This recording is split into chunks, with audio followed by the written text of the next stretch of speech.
longer. It's fine.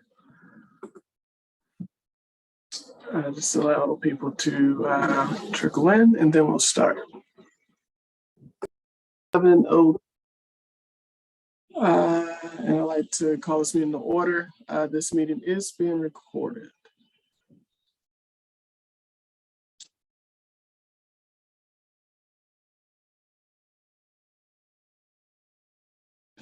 Okay. I'll start off in the invocation with a word of prayer. Dear Lord, we thank you for this amazing day that you bless us with. We thank God for your grace and your mercy and the love that you've given us and shown through your Son, Jesus Christ. We thank you, God, for the opportunity just to live in the city, to work towards a better Glenarden.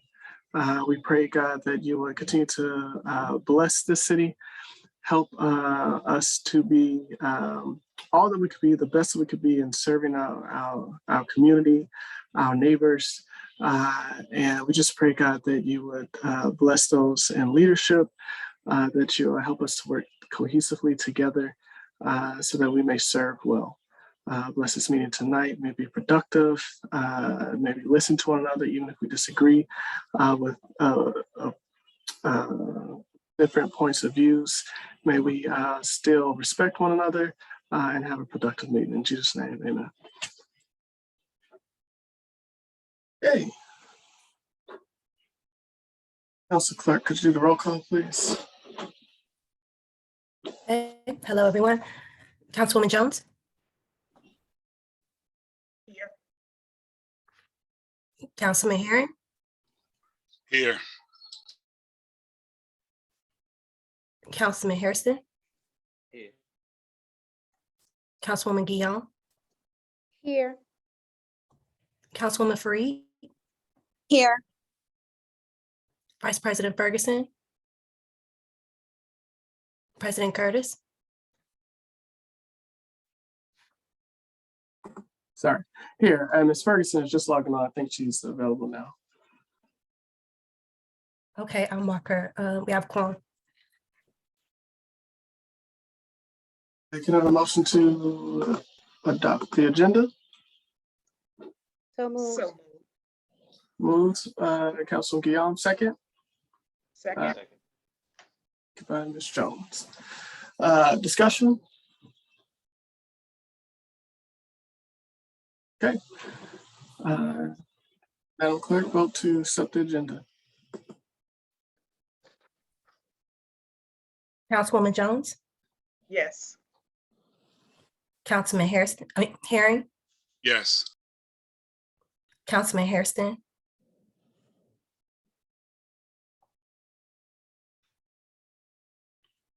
Councilman Hairston? Oh, yes, I'm sorry. Yes. Thank you. Councilwoman Guillaume? Yes. Councilwoman Fareed? Yes. Vice President Ferguson? Yes. President Curtis? Yes. We have 7. This is passed. Okay. On the agenda tonight is citizens' comments regarding current legislation. Since this meeting is for you, so if you would like to make a comment, please virtually raise your hand. If you do not know how to virtually raise your hand, then you could kindly unmute yourself and let me know that you want to have that you have a comment. That you have a comment.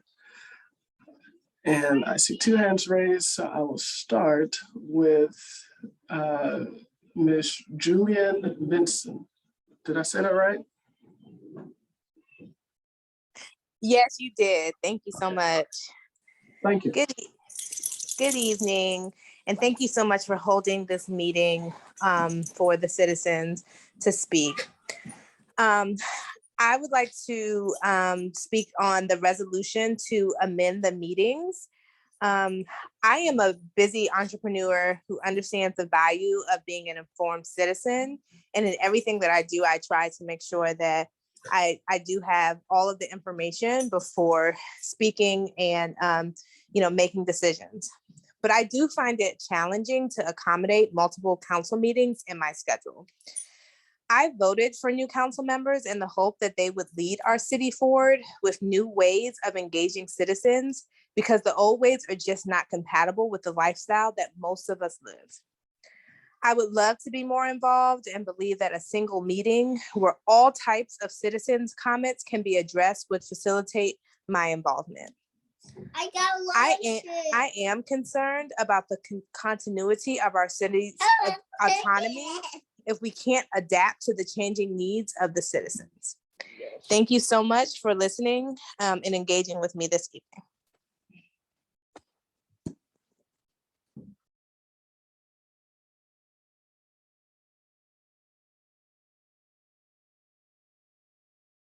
Sorry. Thank you, Ms. Vincent. Next, we have Ms. Jamestina Dio. Did I say that correctly? Yes, James Tina Diop. Thank you. Thank you all for giving us the opportunity to be able to represent ourselves here today as citizens of Glenarden community. I too just wanted to express my concern of our hectic schedule. I currently work as a family nurse practitioner at Johns Hopkins Medicine, and with the current pandemic that we're in, it is sometimes very, very difficult to even read emails as well as be able to participate in as many things that's going on in the community. Although this does not mean that we're not concerned or we don't want to know what's going on with our community, but having expectations for us to attend more meetings, I believe is a little bit of deception and unrealistic, particularly with many of our busy schedules. So I too would like to propose for us to please come up with new ways where we can. It does allow the citizens to be engaged, but also allow us to be involved and to be able to voice our concerns. I know during the time that I was voting for the council men team that we have right now, one thing that definitely sparked my interest was the innovation and the creative ideas. And I'm hoping that you all can come up with ways that can help us to be able to not only be engaged, but be involved, but in a way that is compatible with all of our schedule. Thank you for the opportunity. Thank you.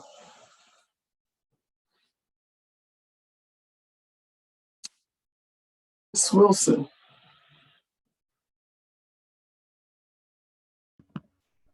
Good evening, everyone. I'm concerned about legislation concerning for the council rules for section 307 and 308. Those two pieces of legislation both deal with public hearings, and I would like to see that feature being left as it is, because everyone is not, first off, let me say this, that every citizen is not required to attend the meetings. The council people, the council members should attend the meetings, but everyone has a choice as to what meetings they will attend and what meetings they will not attend. So my thing is, just because some people have busy schedules or busier than others, then does not mean that a citizen's right should be taken away from them. And I think what the council needs to do before they make decisions on legislation is that they need to try and find out what the history is behind the legislation. Why was this piece of legislation enacted? So that citizens wanted to know about what was going on with all pieces of legislation. They wanted to be informed about all of it. I think you need to know the background before you say, okay, well, let's do away with this.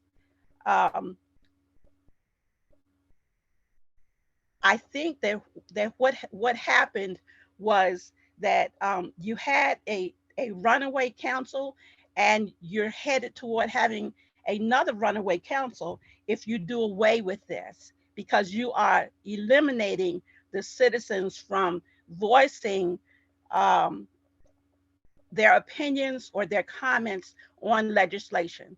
Everything does not have to be hurry, hurry, hurry. That's not what it should be. It should be, well, let's think about this, let's look at it, let's research it and find out what happened. Why did this take place? Why did the citizens say that they wanted to be informed on all legislation? Why was that? And it has to do with having a not having any kind of checks and balances on your council. There should be checks and balances on council members. And that's just plain and simple. So I think you need to look at that before you do something about, well, let's eliminate having this meeting. That needs to be looked at. Hold on just a moment. I had my comments on my paper.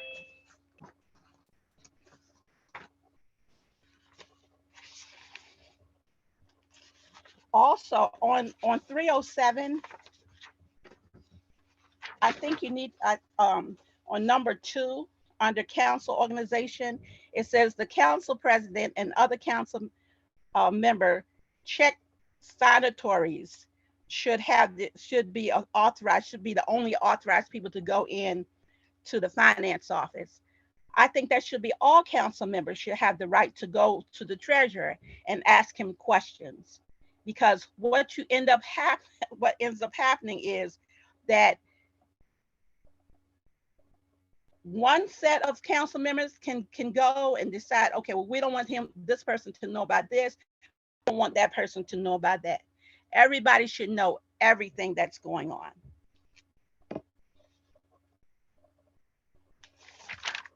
Okay, on the second page, where Ms. Fareed defines what a public hearing is, this is not what I'm speaking about as far as the public hearing is concerned. This is not talking about what the citizens asked for. Here, she's talking about a special meeting, such as like when we had the, what was that train that was trying to come through? That's what that was. That was a special meeting. And so this is what she's saying, what Ms. Fareed, what I understand her proposal is, that we just have a public hearing only for those reasons. And I don't agree with that. Also at the regular meetings, those the public hearing would take care of your public comment before legislation is voted on.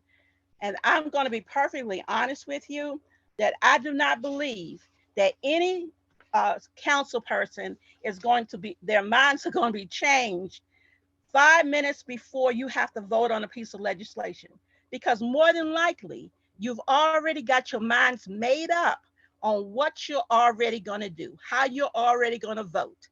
So I can, if I'm only given that period of time right there at a regular meeting to give you my comments, that is going to go over your head. I'm not going to have enough time to say what I have to say, and you're going to go on to the next person.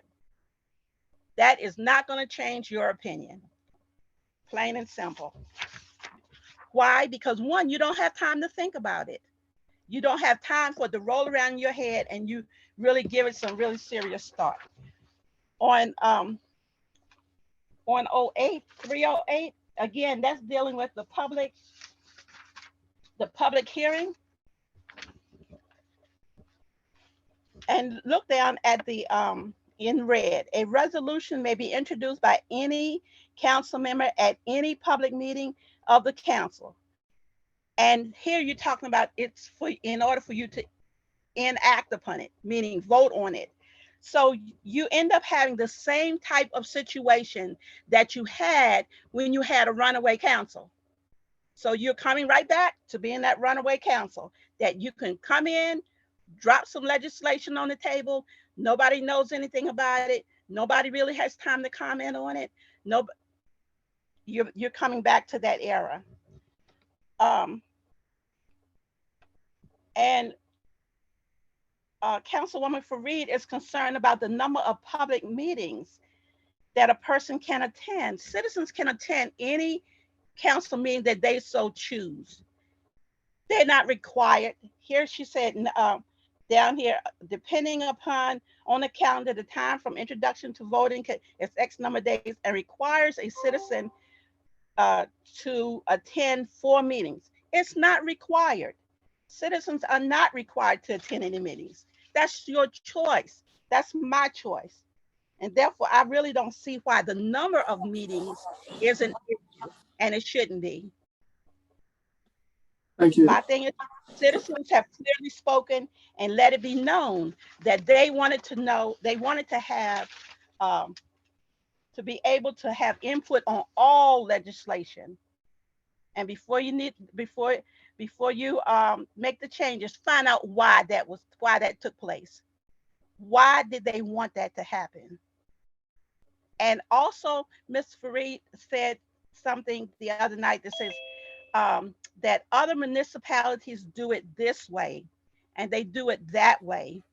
Well, people have to realize that Glenarden is not like other municipalities. The people are not the same. And again, you need to have checks and balances on the council. Thank you very much. Oh, I'm sorry, one other thing, and that was on, I would like to say that yesterday, the mayor read the report for the city manager.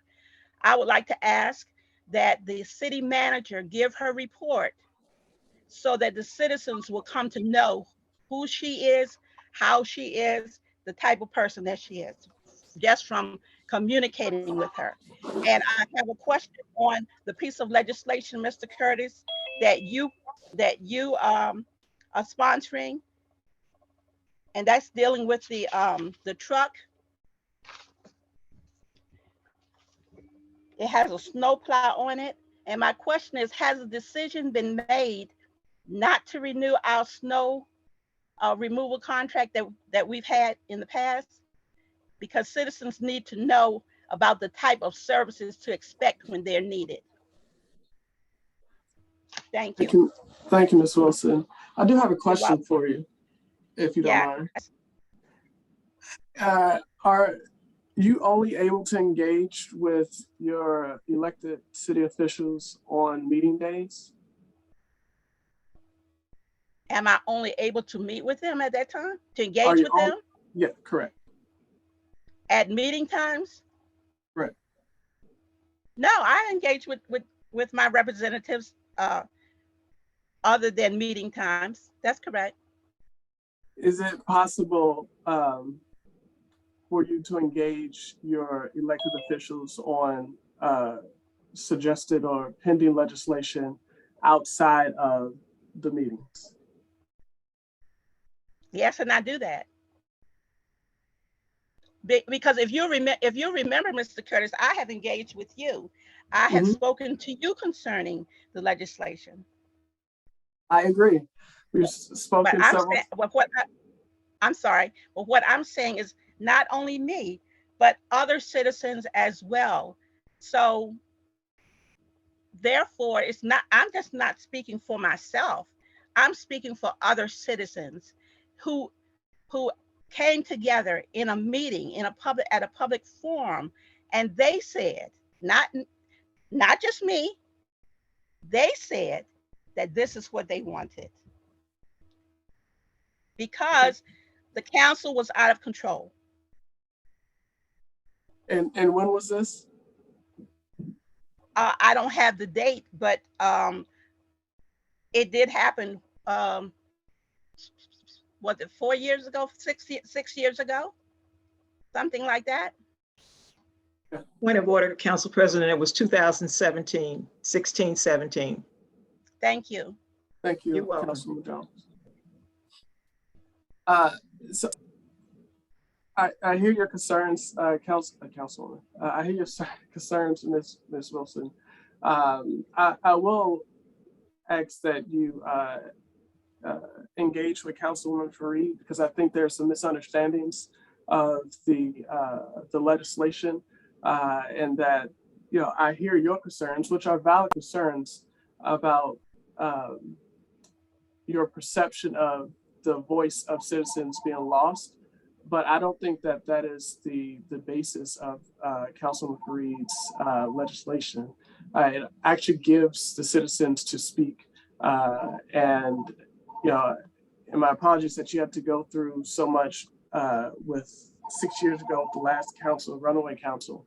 But in Ms. Fareed's legislation, it gives citizens time to speak before it is voted on, well before, and it doesn't change the charter resolutions, which requires, I believe, 60 days before it can even be enacted.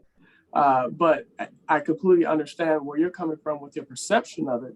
I just encourage you to reach out. You can reach out to me after the meeting.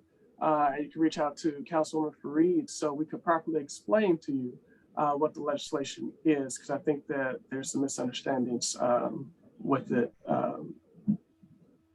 Mr. Curtis, may I? Sure.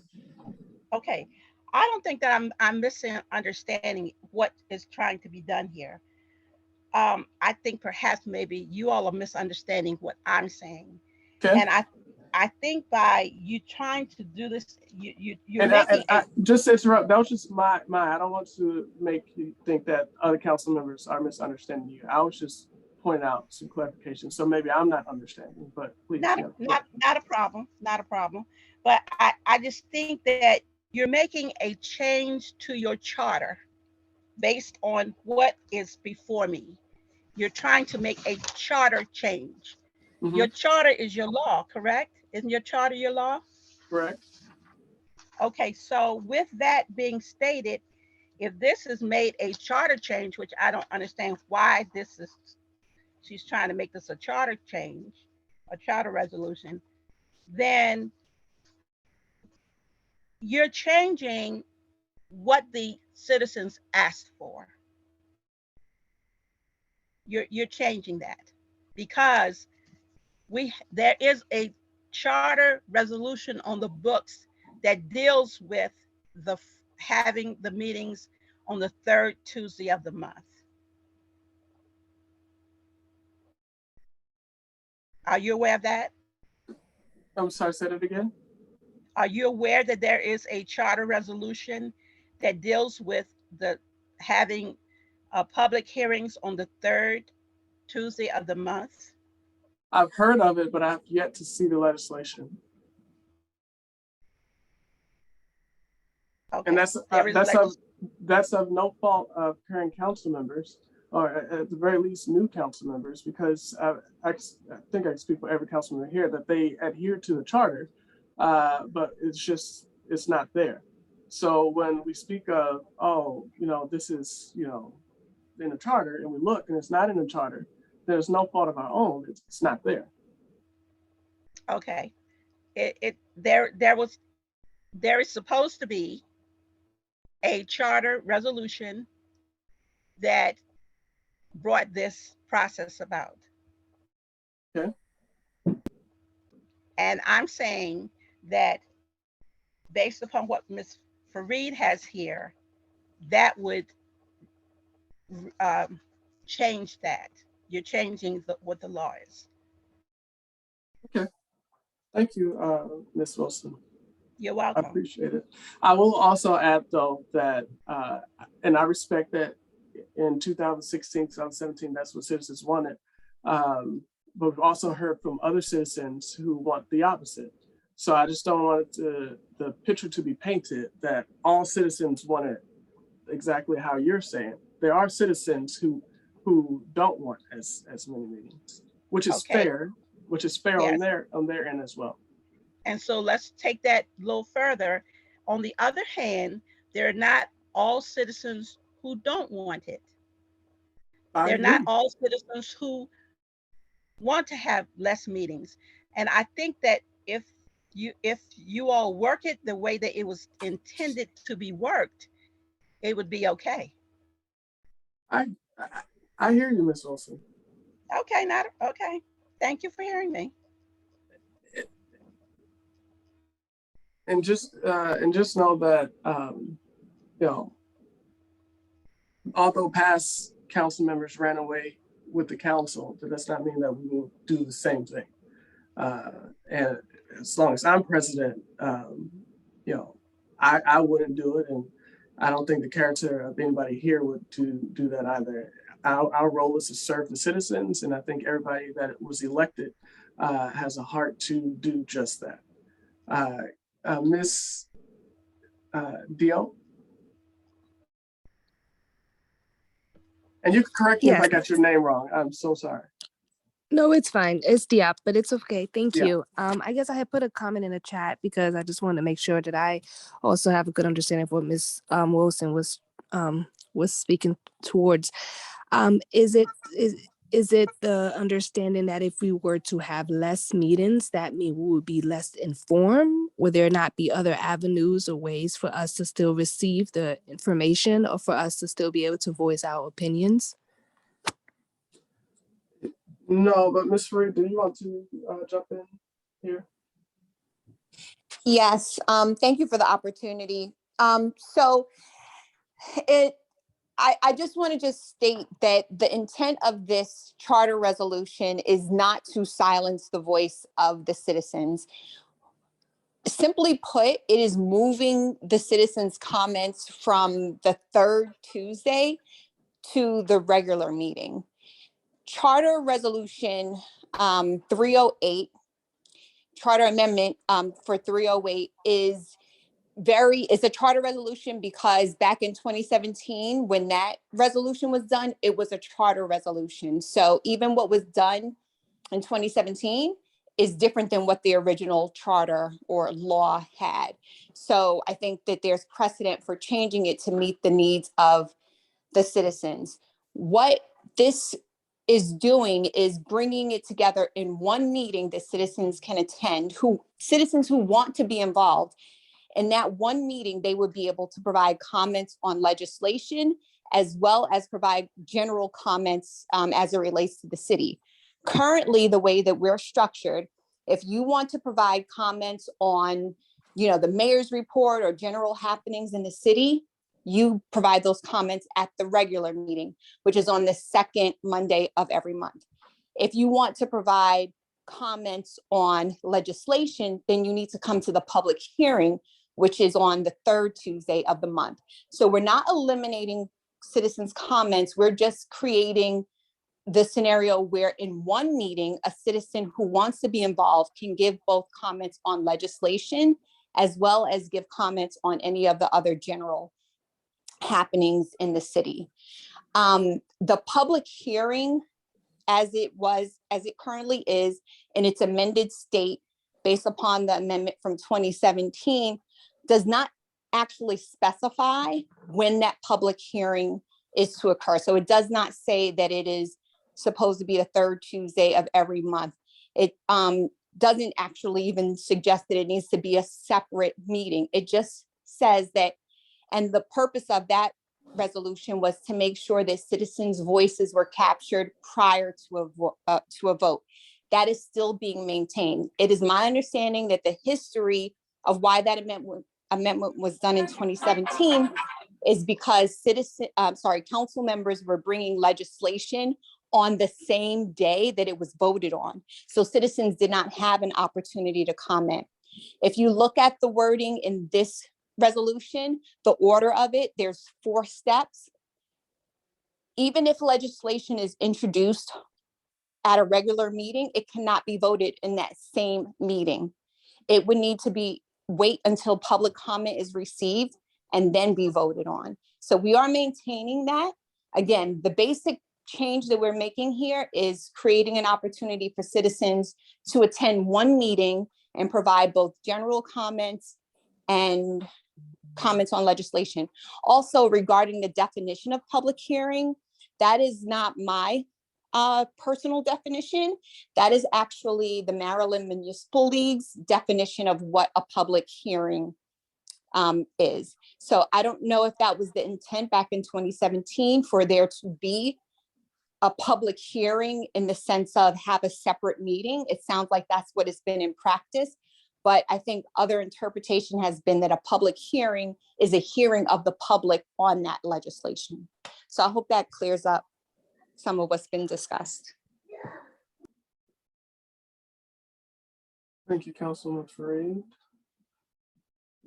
Are there any other citizens' comments?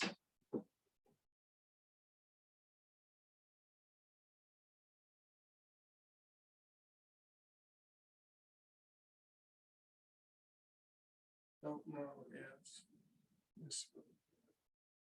I'm sorry. Mayor Cross? Sorry, Mayor Cross, before we get to you, there's a citizen that wants to speak. I'll come back to you. Ms. Carla Foster? Good evening, everyone. I am a newer citizen of Glenarden, but I am a lifelong PG County resident, and I understand both sides of the legislation or the argument against the legislation and Councilwoman Fareed's legislation.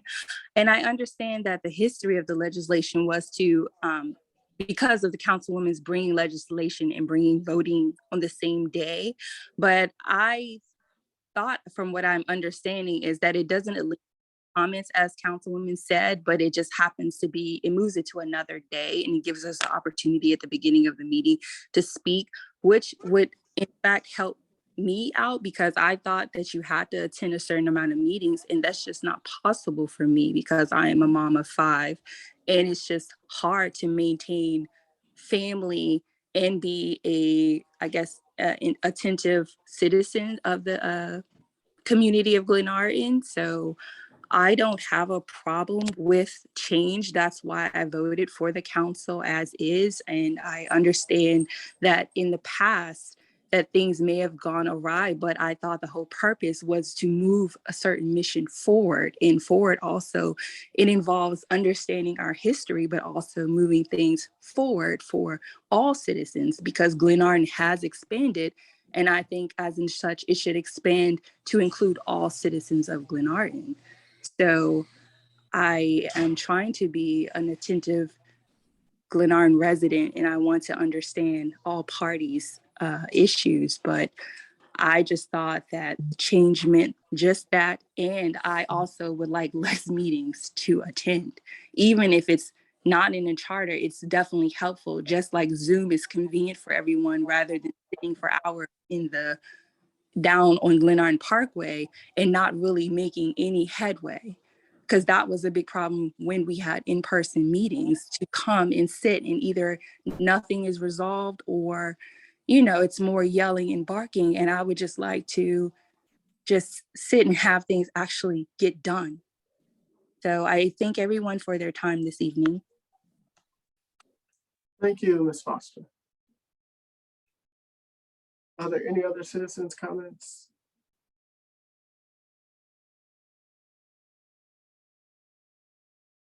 Ms. Wilson? Yes, Mr. Curtis. I would also like to mention that everyone does not have the ability to use Zoom. So you have, the community is made up of not just young people, but it's made up of senior citizens as well. And so I really think that they need to be taken into consideration as well. The cable was taken away from them, so they are unable to know all that's going on through the cable, and no one is trying to restore that to them. So you have a part of the community that is being left out, and so I would urge the council to take into consideration not only your 18 to 40 group, but you take into consideration people over that age. Let's go and look at the people 60 to 90 and have some consideration for them as well. Thank you. Thank you, Ms. Wilson. And just one point of clarification, that we are actually, there's somebody working on trying to get to look into that for our senior citizens and get cable, get real time. So it's not that nobody's looking into that at all. The point was to get back safely in the midst of a pandemic, and that's what we intend to do eventually over time. Mrs. Crutchfield. Hello and good evening. I want to address this section 901. The authority to employ personnel be reenacted. Can you see where I'm referring to? Now, charter resolution to amend Article 9 personnel, section 901, authority to employ personnel, correct? Yes. Okay. So with this personnel, section 901, have you all read over this in detail? I'm asking the question. The reason I'm asking the question, it's kind of a rhetorical question. And the reason I'm asking this question, because if I'm reading it right, it says you're taking the power away from the mayor and you're giving it over to city manager and another personnel. However, if someone has an issue, then we have to go to them, right? And not the mayor. We really don't have an option. We're stuck with the city manager or another personnel. So I don't understand how this personnel section 901 would be beneficial to the citizens. I'm a bit confused about the other personnel. See, I'm reading over it as I go. I was trying to read over before you called upon me. So it looks like it says all, you want me to read over this whole entire? No, you don't have to. But so in addressing your question, and Ms. Ferguson can, speak on it as well if she would like, that the city manager is full-time. We hired the city manager to run basically the city. The council is part-time, the mayor is part-time. And what it does is give the authority to the city manager to run the city as the top administrative officer. So where's the mayor? Where does the mayor come in as far as running the city? The mayor will still be the mayor. So it sounds like to me, so maybe I'm wrong, and correct me if I'm wrong. So this tells me as a constituent that I have to answer to the city manager. You don't have to answer to anyone. We all answer to you as a citizen. It just gives the city manager the authority to run the administrative office because the mayor is part-time and the council is part-time. If you had any issues, you could still go to the mayor. You can still come to the city council with your concerns. You can email us. I don't show online or not. So but you who call will make the final decision? I'm sorry, say that again. Who will make the final decision if I had an issue? Who would make the final decision if I had an issue? If I'm addressing an issue and I come to you all and I go to the city manager, who makes the final decision? Well, ma'am, that all depends. If you had an issue with the sidewalk, then you will address the council because the council will have to pass legislation, for example, to fix a sidewalk. Or if you wanted a stop sign because people are zooming through your streets, then that'll be something that you can talk to the administration about, and then the council will decide, what's the best way to put in stop signs up there. It honestly just depends.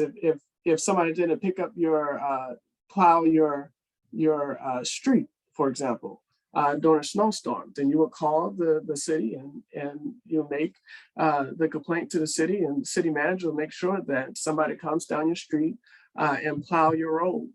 So it really all depends on what concerns you have, but the city manager is on 24/7 call. She'll be able to jump in and hear your needs and address your needs, just like the snowstorm. She was up, she was on call, making sure that we got streets plowed. And if there was a street missing, we received calls and she was on it. And so, like I said, it all depends on what your concerns are. So can Erica Fareed, can you address this this personnel, please, if you don't mind? Thank you. Sure. I mean, what it is doing is clarifying who is running the city day to day.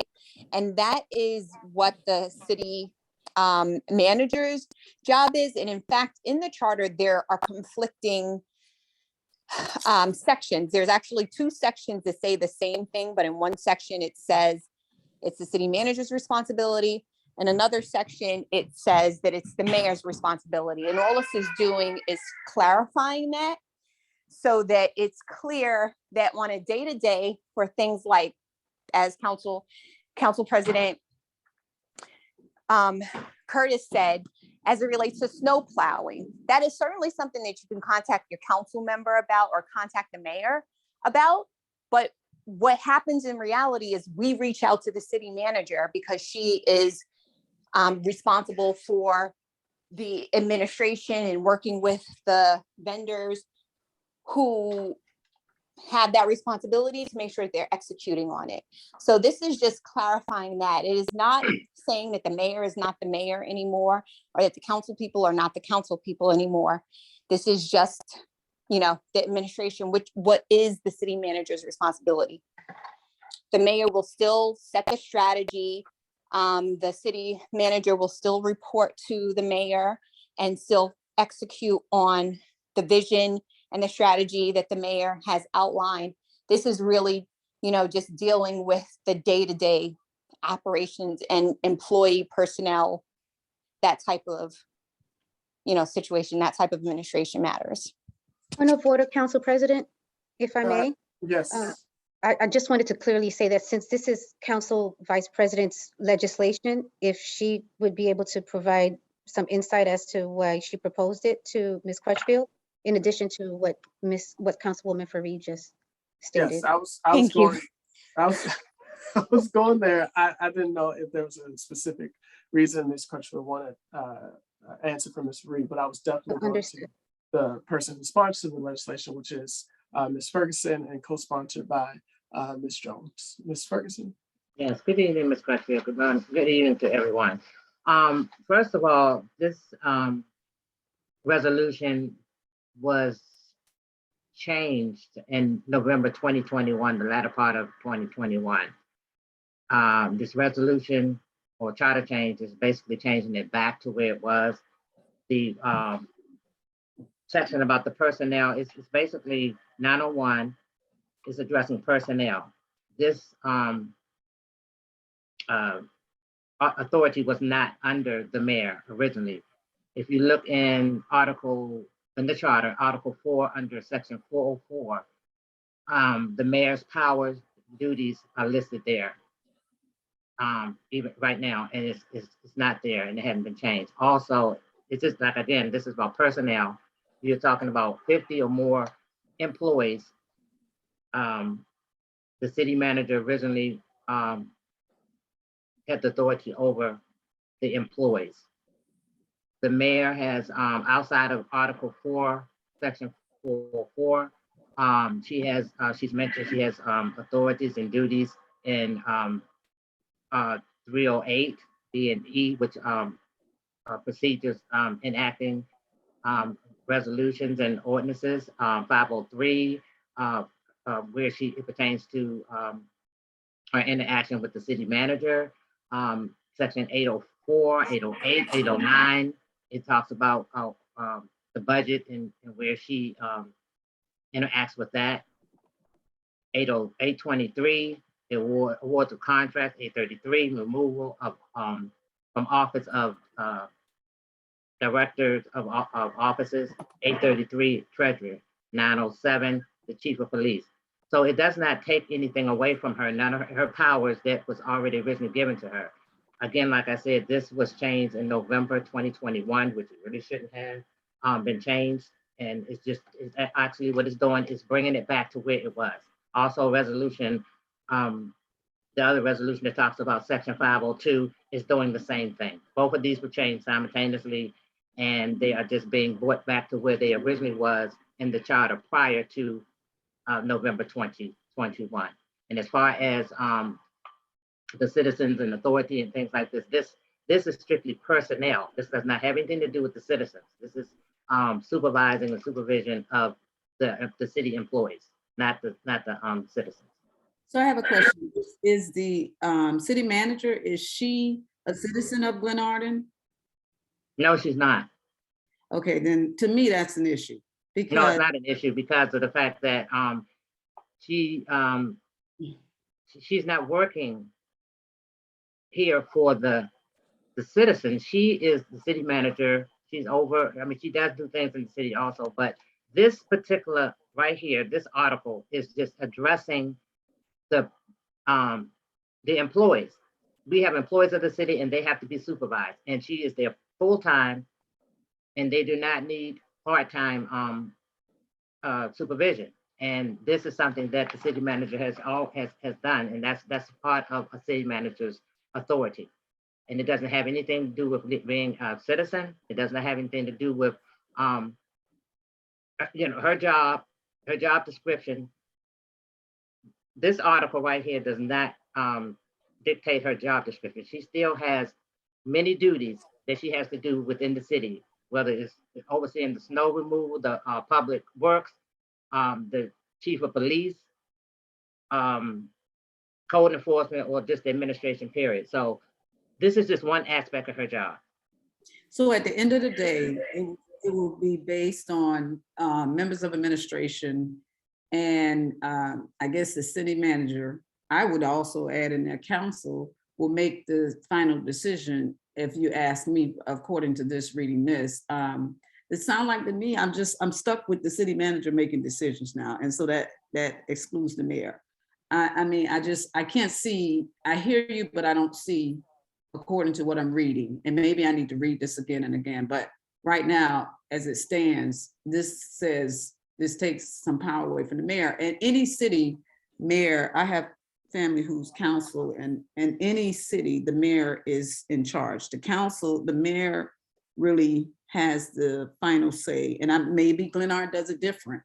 And then the mayor and the council come together with an agreement with the mayor having authority. So, this behooves me and bothers me as a citizen of Glenard to say that I don't care if it was Kashina Cross or me or the former mayor, I wouldn't want the city manager making decisions that I think will be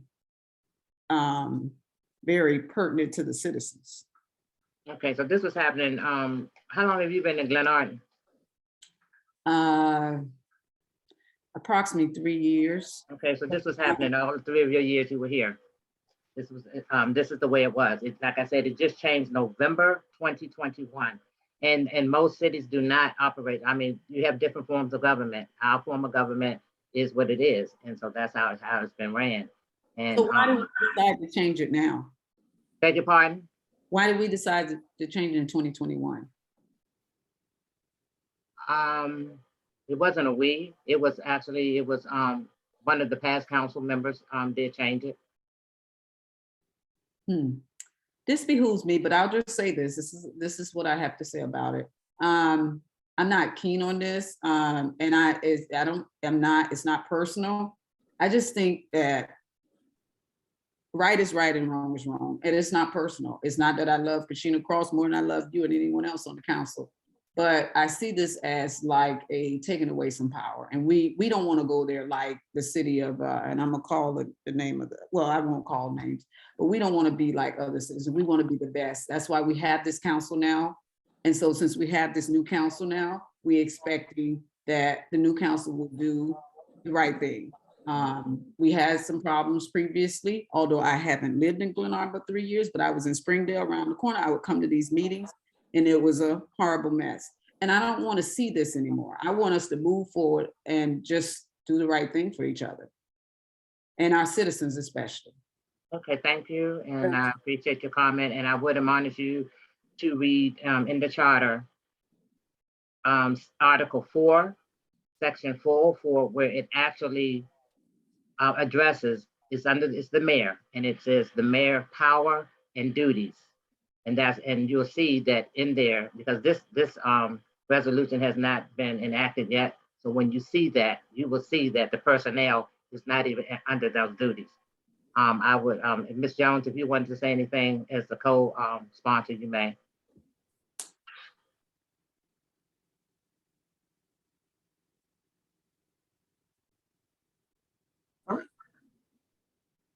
Thank you, Councilwoman Ferguson. I think you've covered it all very well, and I'll turn it back to the Council President.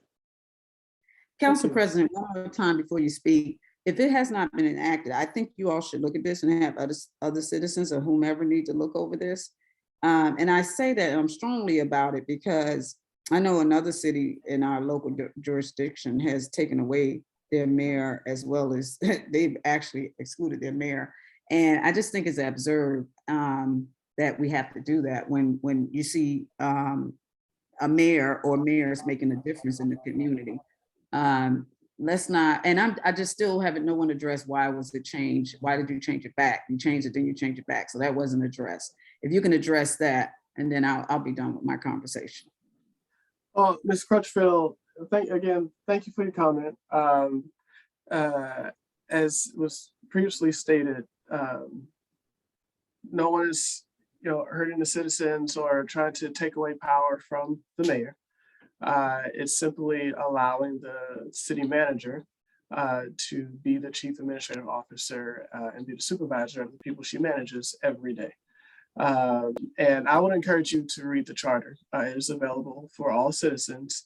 And you'll see the different sections where the council has different power to do things, the mayor has different powers to do things, and the city manager has authority basically to carry out that which the elected officials have already established. So it's the elected officials who listen to the citizens of Glenarden and act on the best interests of citizens in Glenarden. The people who are employed for the government, the city government, carry out those actions. Again, this person is the city manager, whether it's our current city manager or another city manager is full-time, while we as elected officials are part-time somewhere else doing the job at our regular jobs. And this will empower the city manager to take control basically and manage that office in our absence. So thank you. We hear you. And I encourage you to read the charter and look at all forms of government, because even if you look from the federal all the way down, the balance of power is supposed to be just that, balanced. So the mayor is not in full control of in every municipality around the country. It's actually a balance, so you can have your checks and balances for different branches of government. With that, Ms. Guillaume. No, I was just going to answer Ms. Crutchfield's question also as to why now. And I just wanted to basically state something really quickly, that council did state a few months ago that we were going to instill a charter review committee with 3 council members, who Councilwoman Ferguson being one of them, Councilman Herring being one of them, and Councilwoman Fareed being the other, were the ones who volunteered and are the charter review committee. Separate, what they have done and what we as council members have done as well is we look at the charter, we see what contradicts and what is in conflict.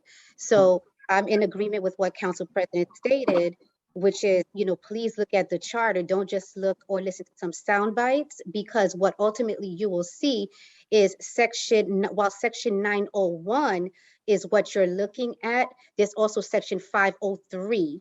And 503 and 901 are in conflict with one another. One says that the city manager is the one that's responsible for personnel. The other one says that the mayor is responsible for personnel. We need to have clarity in that. So that's why we are doing this now, why I believe Council Vice President Ferguson and Councilwoman Jones are supporting this. Secondly, I did see what you put in the chat, and I will say that the particular person that did enact 901 as far as the change, they are no longer on the council. So you would probably have to reach out to the prior council to find that out, if that's helpful.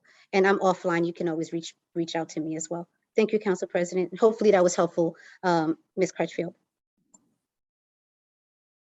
Thank you. I'm really mute right now. I'm muting myself for the simple reason. Let me turn this down.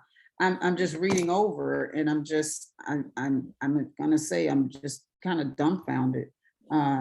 This should have been, I think this could have been addressed differently. If you haven't enacted it yet, you need to take a look at this and let citizens take a look at this. That's my final say. Thank you, Councilwoman. Thank you, Ms. Crutchfield. Ms. Diop, 60 seconds.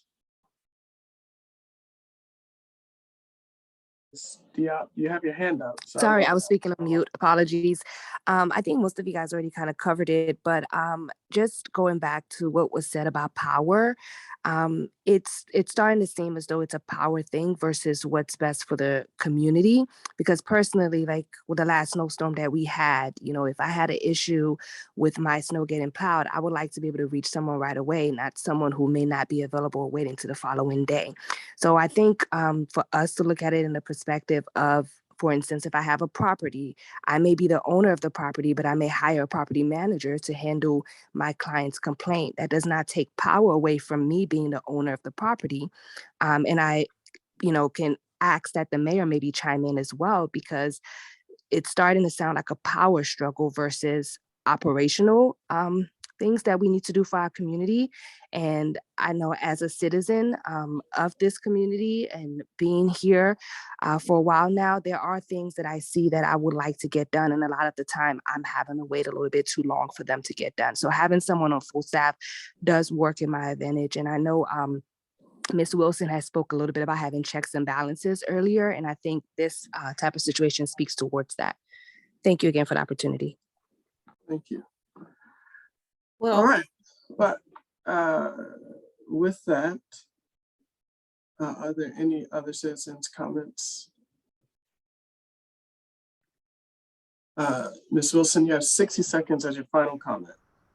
okay, I was just remembered that I commented on the piece of legislation dealing with the purchase of the public works vehicle, and I didn't hear any comment about that.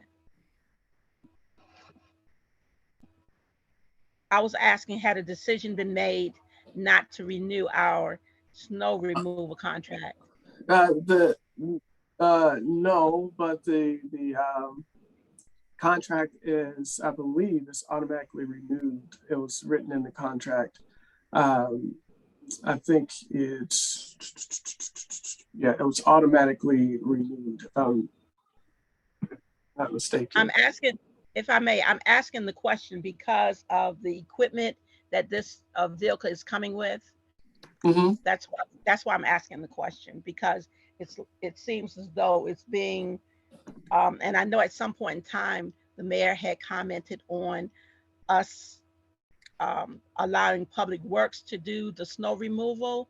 And so I'm just wondering, is that what we're doing? Are we gearing toward that here with this vehicle purchase, or what? I'm just saying, what can we expect? What can we expect next year? Ms. Jones? I'm under the impression, Mrs. Wilson, that hopefully they will, that no one's brought forth any resolution or anything to remove or brought a thought to remove the snow plow removal. The city is pretty big, and I would not want to leave that to 3 public works persons, especially if they may not be able to get into the city.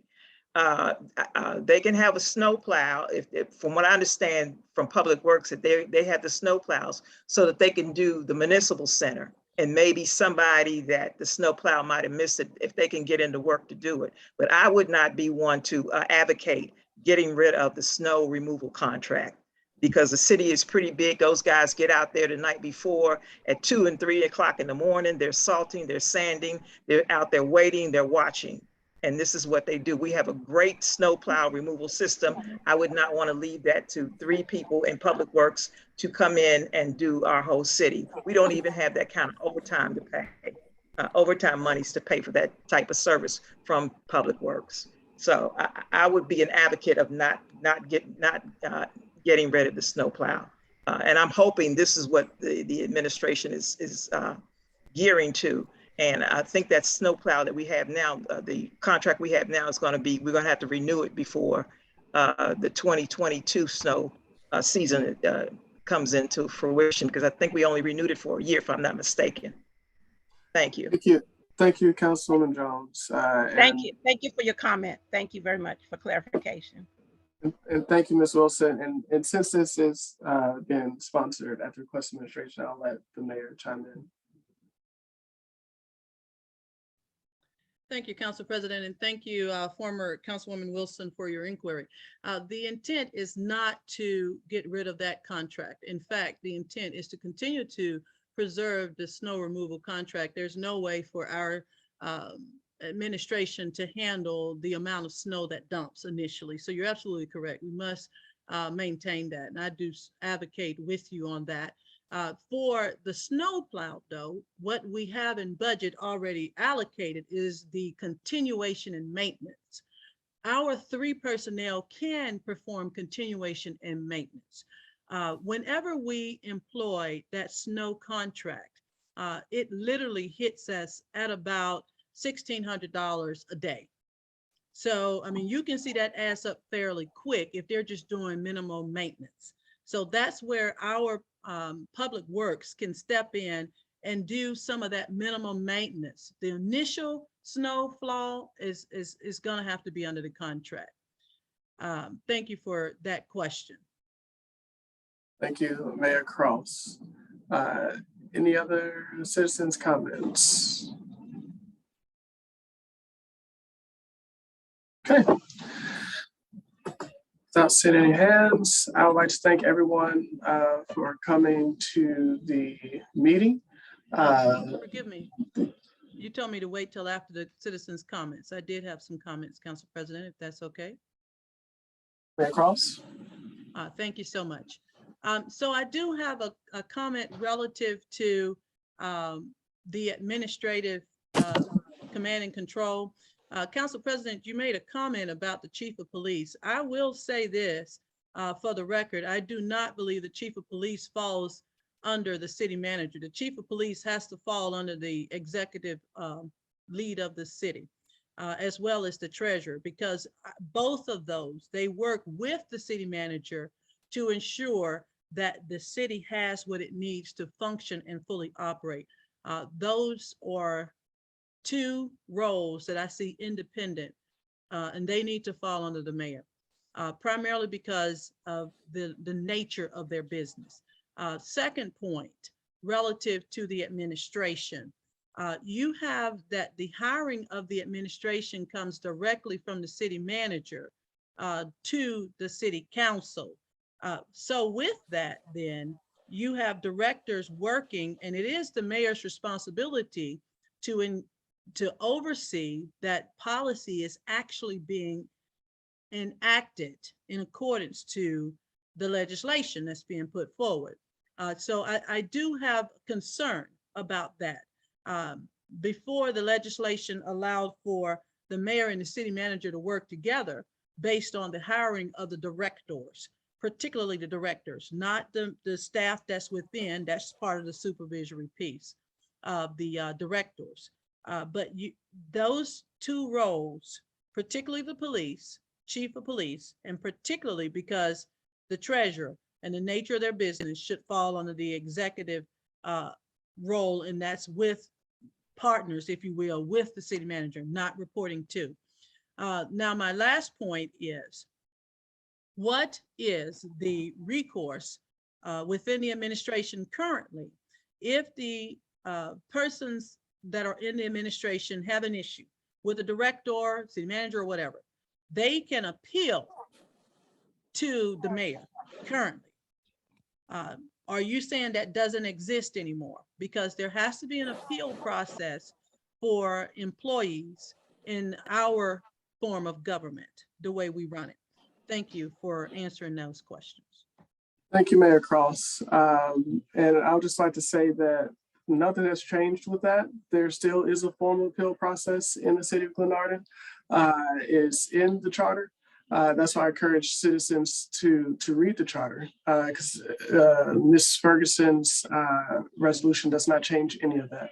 But I, as always, am open to extend the olive branch to listen to your concerns, and we can meet and we can talk.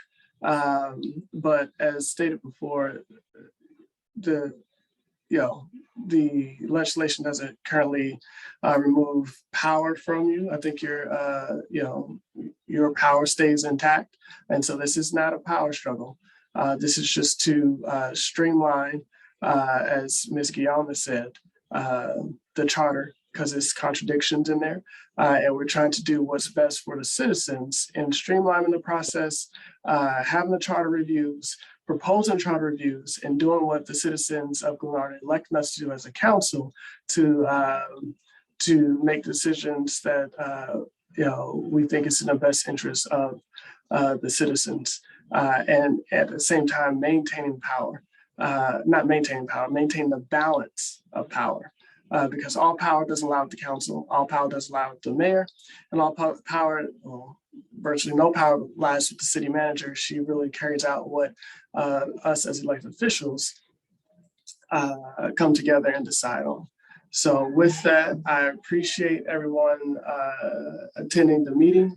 Our next meeting will be the first Monday in April, and the time is 8:08. This meeting is now adjourned. Thank you and have a good night.